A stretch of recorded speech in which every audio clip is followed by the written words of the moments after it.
Hello and welcome to just a very short special announcement from In the Studio with Daniel, here by Advanced Angel Cards, in my 10 by 10 Den of Zen.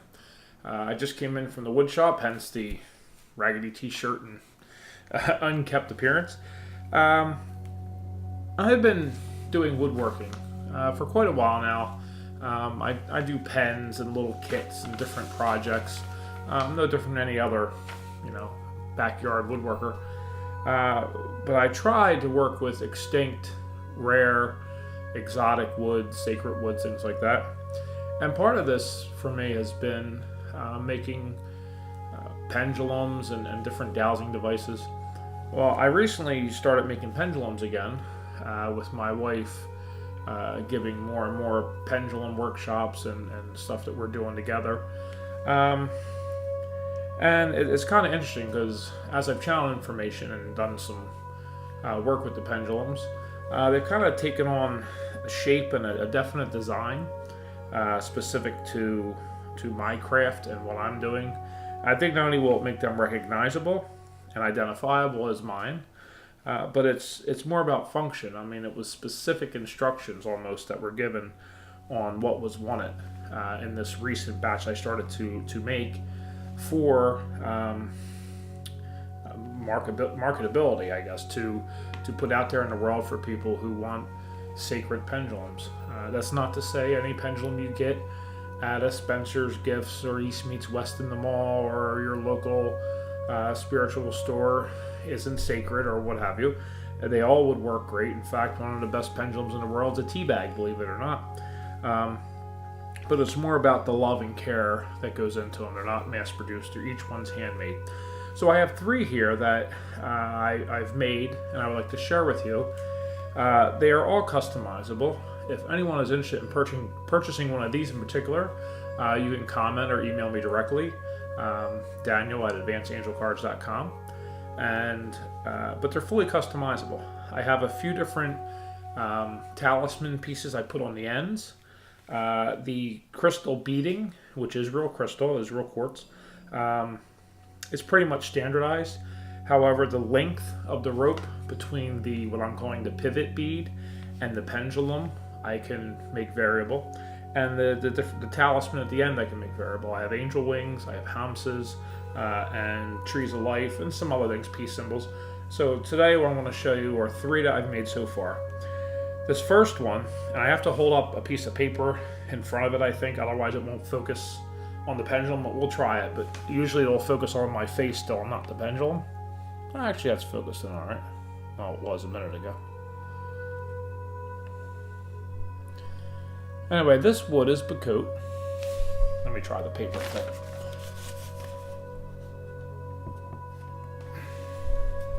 Alright, let's get it right here, Dana. So this wood is Bacote, and Bacote has incredible, it's trying to swing. That's how high energy these things are. It's a really high grain, kind of a yellow sapwood with really dark grain to it. It is a beautiful, beautiful piece of wood.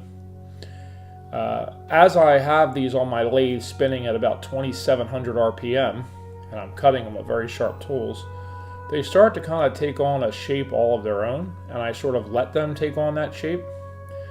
So this is Bacote, and this is found actually in a few places around the world, but this particular wood comes from southern Mexico down through Central America, is where it's mainly harvested at. So there's the 2 burn-in lines there, and I went with the classic plumb bob design on the bottom, and it kind of topped it off nice and round. Now, where I join the rope or the string to the pendulum, I use a Swarovski Elements crystal there. I forget the actual name of that cut of stone, but it's basically a double point, like a double terminated faceted crystal, and that gets glued in. The string I use on this, you can see, is incredibly fine. This is actually a polymer braided fishing string, basically. Incredibly strong, super flexible, and the idea behind this is I wanted to make these all organic. So originally I tried using different hemp cords and different natural nylon or cotton twines and stuff. And most pendulums you see on the market have chain on them. And believe it or not, it's limiting to the subtle nuances. As you start to use a pendulum more and more, you'll start to learn a language, much like Eileen has.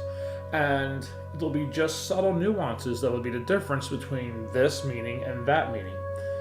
And using this string came to us, a year and a half ago, almost 2 years now, when her chain detached from her pendulum. And asking me information, they said they wanted something that wasn't as restrictive. This tiny thin filament here, which is incredibly silky soft and nice, enables these pendulums to swing like no one's business. There is no restriction whatsoever.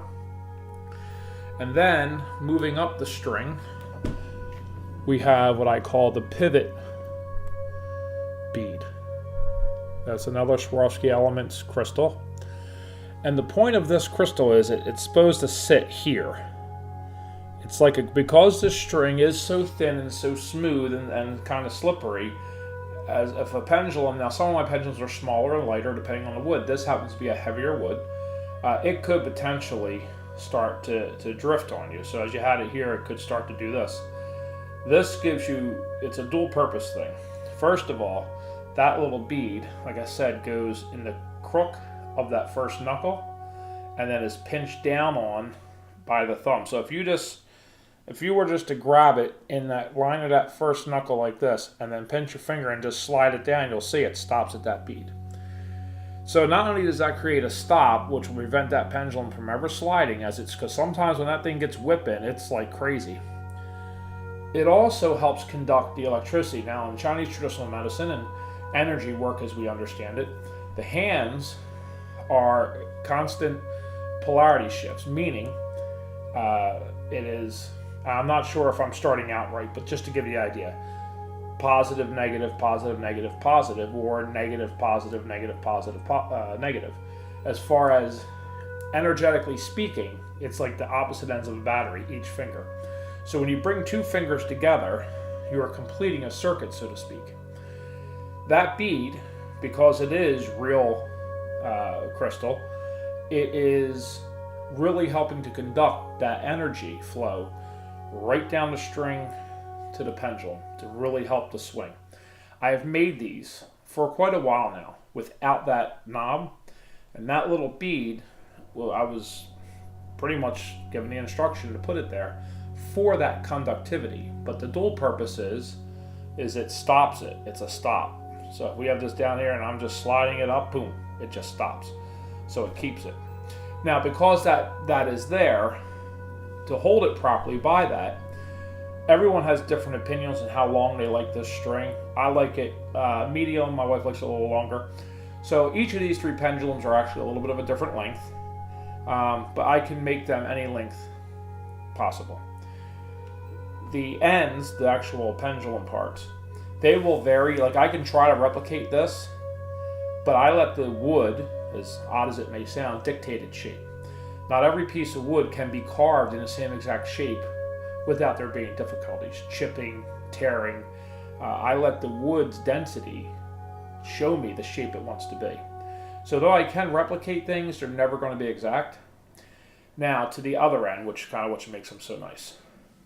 What I call the talisman end, or the anchor end.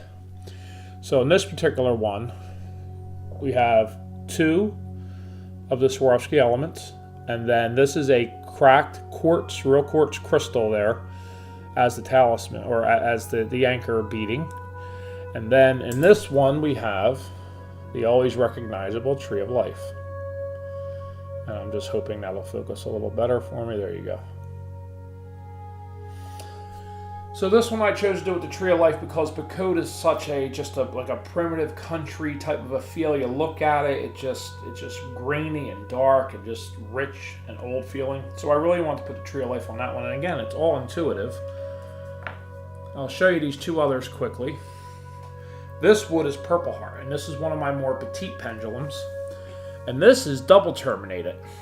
There is a Swarovski's element point on the very tip, as well as the coming out for the string. And that is more, it's kind of like an upside down Christmas tree, I guess. It's more like just a vortex cut that I did on that one. It's just how I want it to be. It's a little more daintier than the others. The distance between that and the pivot is slightly or shorter than the last one I showed. The last one is probably, I'll say maybe 6 to 7 inches. This one's probably more like 5. I could actually measure if there's any particular questions. This one I have done with the Hamsa, if I can get it still for a minute. And I have a couple of versions of the Hamsa, the same way I have a couple of versions of the angel wings and things, if I can get it to focus instead of on my face. Alright, bring back the paper.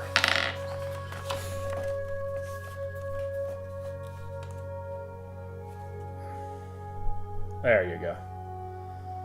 So it's just little hams on the end of that one.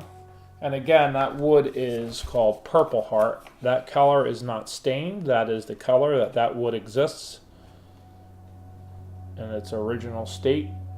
It is a deep, kind of a purplish brown.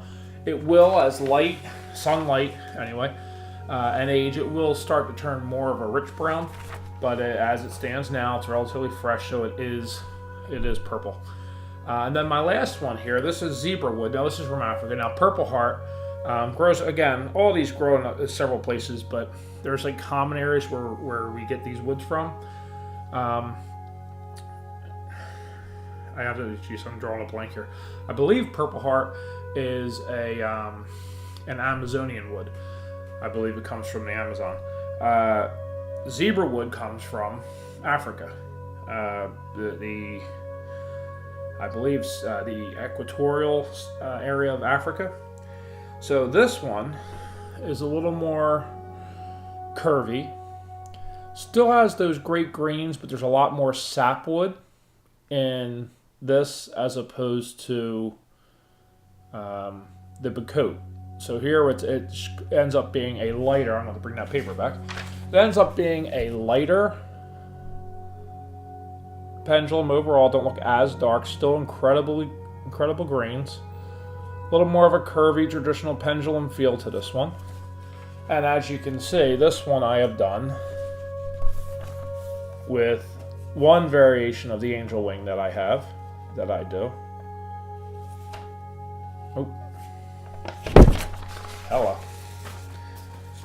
And the nice thing with these charms is most of them are readily available, so somebody, if there's 8 people that want that particular angel wing, I usually can get a hold of that particular angel wing. Now, I do have larger ones, I have smaller ones, as far as the angel wings go.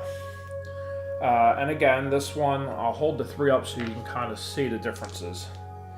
So I'll label these, I guess, the short, medium, and long when it comes to their lengths from the pivot bead. Let me see here if I can get them organized.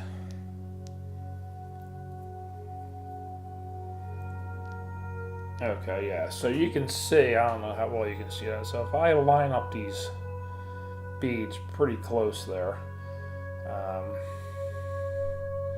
actually the one in the middle, the purple one's a little shorter, the curvy one's a little longer than that, and then the classic plum blob and Bacote is a little bit longer. I can probably get you an exact measurement on them. I don't know if I have a measuring device here in my little center, but when in doubt, grab a piece of paper. We all know paper's dimension is 8.5 by 11. So if you fold a piece of paper in half height-wise, you have a 4.25 inches. And that is just maybe 1.25 inches bigger, so the shortest one here, it would be 5 inches, which means that this guy here, which is the medium one, yeah, it's like 5.5 inches. That's the zebra wood. And that's going to put this guy here, the Bacote,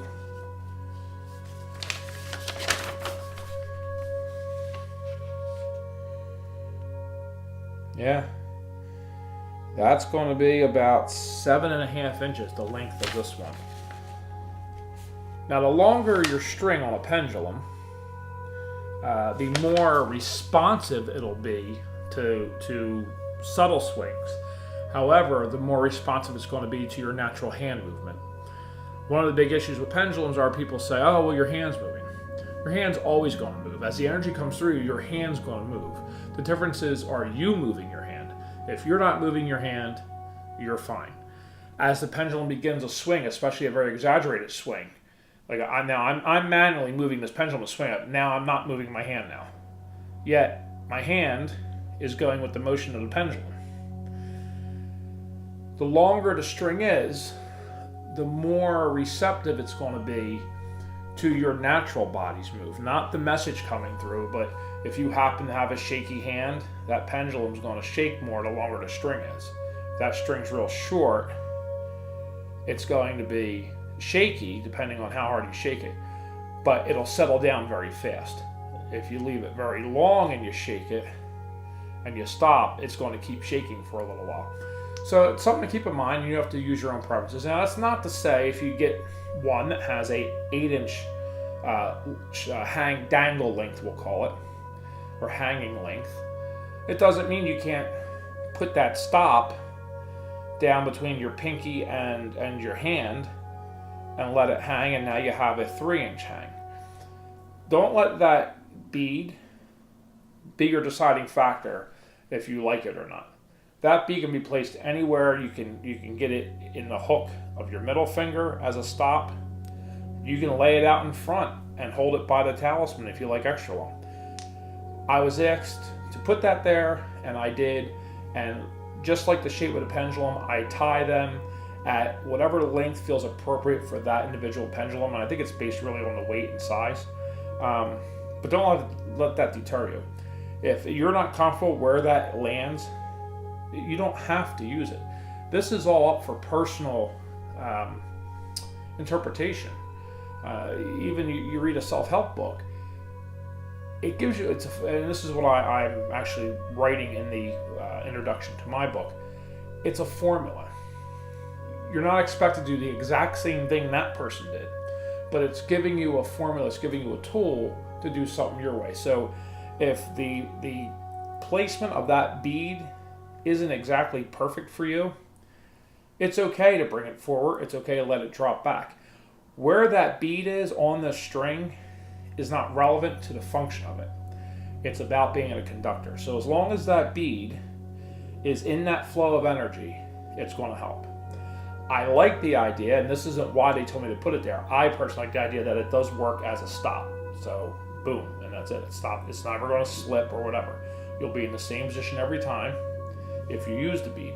Now, whether you use the bead here or whether you put that bead down in the crux of your, I say the crux, in the joint of your lower knuckle, however you do it, it's anchoring it, so it is not moving. With that, you have more consistent readings. So these are the 3 that I currently have made, and they will all be, well, are already, but I will give them a final cleansing and charge before they leave.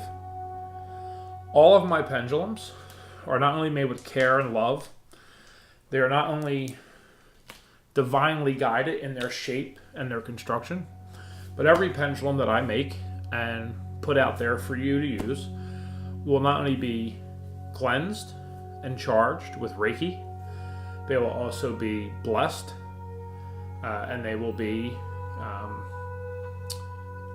energy charged from the angels. Better through IET, through intention, through prayer, everything is energized, cleansed, and blessed. Now, when you receive it, as you use it, as you do readings, you can ask the pendulum, do you need to be cleansed? And it'll tell you yes or no. Or would you like to be cleansed? Or how would you like to be cleansed? Some people with crystal pendulums run them under water, and it's a very grounding cleansing. Because these are wood, you could do that, but you'd have to dab it dry. My experience thus far with these have been they like them cleansed through intent, more or less you're declaring, you're invoking in Archangel Michael or whomever you resonate with to clear and cleanse this pendulum, and you declare it cleansed. Some people do it through smoke, whether it be outright smudging or an incense. Other people leave them on the windowsills for the sunlight or the moonlight. I would recommend moonlight over sunlight because sunlight can be damaging to the physical wood. There's all different ways to do it. You can lay them on a bed of crystals you already have, things like selenite, rose quartz, tourmaline, things that will strip away any negativity and help cleanse them. And then that's cleansing them. Then recharging them can be done, again, with intent, moonlight, sunlight, other crystals. There's a million resources out there for that. I don't want to get too long-winded with that, as I already have. This is just a quick little something to put up for everybody to kind of see the work I'm doing. For people who aren't local, they don't get to see these when they come to the studio or see me at the fairs and things. But this is something that I'm moving forward with. And if anyone out there is interested in one or has any input or questions, please ask or reach out to me. And I will say this, because I've had this question already, so I'm just putting it out there. These anchor talisman, I'm calling them, the angel wing, the hamsa, the tree of life. My wife is pretty pendants. Some of you out there know who she is and what pretty pendants is, but she basically makes these really cool necklaces. It's been a long road. We've commissioned pewter smiths to make the stuff for us, and it's all like trademarked. It's an awesome small business, but the services that she provides with her necklaces, they're really meaningful. They're milestone markers for people's lives. We do photo pendants, which are like memorials for lost loved ones and lost pets. We do it all. If you're interested, you can check that out. You can Google Pretty Pendants or go to prettypendants.com. This isn't a plug for her business. What I'm getting at is I have hundreds of different charms like this, yin-yangs. And so if there's anything out there that you want that you're like, well, I don't want a tree of life or an angel wing or a hamsa, you can always ask. Chances are I have it. If I don't have it, I can probably get it.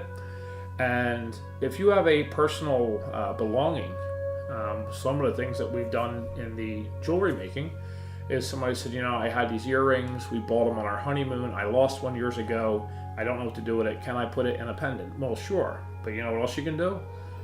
Typically, if it has a loop, I can tie it to a pendulum as your anchor talisman. Just something to think about. So I've gone entirely too long already. I don't want to hold anybody up who is watching this. But again, thank you for watching. As always, the angel card readings are up at Advanced Angel Cards on Facebook and on YouTube. We are currently booking for the fall circuit. If anyone out there is looking to do any workshops or classes, you can check the website for that, advancedangelcards.com. And anyone interested in purchasing a pendulum, or that is one of these three, or would like one made custom for them, you can reach out to me at daniel@advancedangelcards.com, or call me directly either with the toll-free Google Voice hotline, 747-444-1022. Geez, I almost forgot my own number. Or directly here locally in South Jersey at 856-904-5068. Now, the pendulums, because of the expense of the wood and the expense of the crystals and the time they do take, are selling for $30 a piece. I'm told that's a very good price. I always feel guilty when I charge people for stuff I make, but that's their selling point. If you wanted to get two, I could do two for $50, which puts me more at a price point I'm comfortable with, but I have to answer to management. You know how that goes. Thank you all again. Have a great day and a blessed week.